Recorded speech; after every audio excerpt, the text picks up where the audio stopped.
Assalamualaikum, kumaha daramang. Teman-teman, di video kali ini aku mau membahas biaya perawatan di ruang NICU ya untuk anak kembar aku menggunakan BPJS. Apakah gratis atau masih ada biaya tambahnya? Nah, jadi untuk perawatan di ruang NICU untuk bayi kembar aku itu, yang pertama itu kan 3 hari ya teman-teman, kurang lebih 3 harian lah. Dan yang kedua itu 2 hari.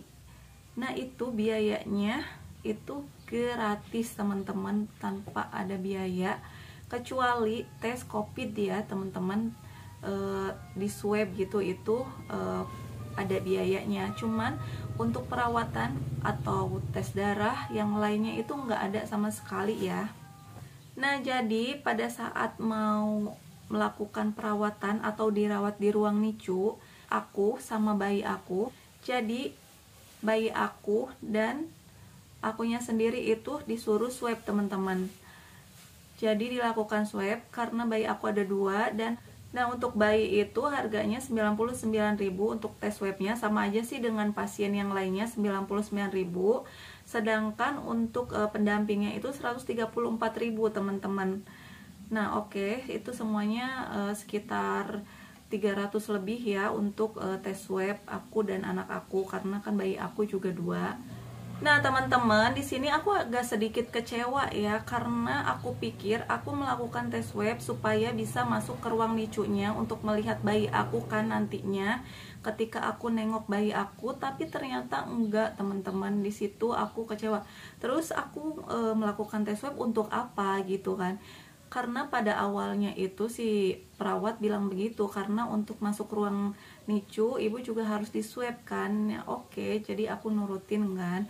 Kalau tahu memang aku nggak masuk itu, aku pasti nanyain untuk apa swabnya gitu. Nggak ada gunanya kalau misalkan cuman di depan ruang NICU, di pintunya ruang NICU kan. Nah, awalnya itu aku juga nggak tahu sih kalau misalkan bakalan nggak ada biaya sepeser pun gitu ya. Takutnya kan ada biaya karena aku bayinya kembar 2 kan gitu. Pasti kan mahal banget ya. Harganya itu nggak murah di perawatan ruang NICU ya teman-teman. Tapi alhamdulillahnya semua tercover sama BPJS, nggak ada kelas 1, 2, 3 sih, karena emang disatuin aja di ruangan itu ya teman-teman. Dan alhamdulillah juga perawatannya juga bagus sih untuk bayi aku. Nah, di perawatan ruang NICU itu kita juga menyiapkan untuk baju bayinya.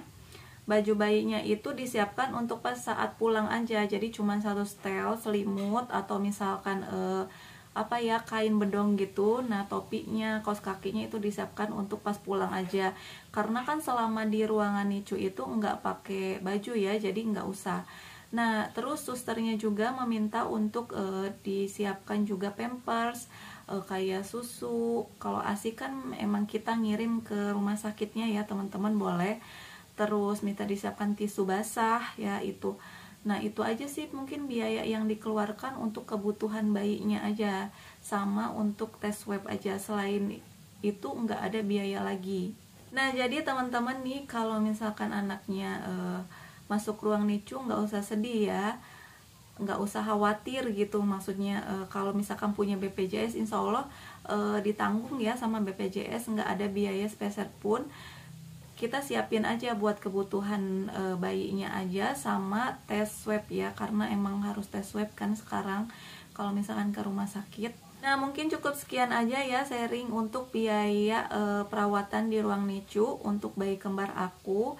Mungkin bisa membantu kalian, atau kalian juga bisa tahu kan jadinya berapa biayanya kalau misalkan punya BPJS, kalau misalkan nggak punya. Nah, jujur di sini aku nggak tahu ya biaya aslinya itu berapa untuk perawatan ruang NICU itu. Kalau misalkan nggak pakai BPJS, aku nggak tahu. Aku di sini hanya menginformasikan kalau misalkan punya BPJS itu biayanya gratis ya teman-teman, nggak ada biaya sepeser pun, kecuali yang aku sebutkan tadi itu tes swab sama kebutuhan babynya aja gitu ya. Nah, oke, cukup sekian ya sharing untuk biaya perawatan NICU. Mudah-mudahan bisa membantu kalian, atau kalian juga bisa tahu gitu ya. Terima kasih. Assalamualaikum.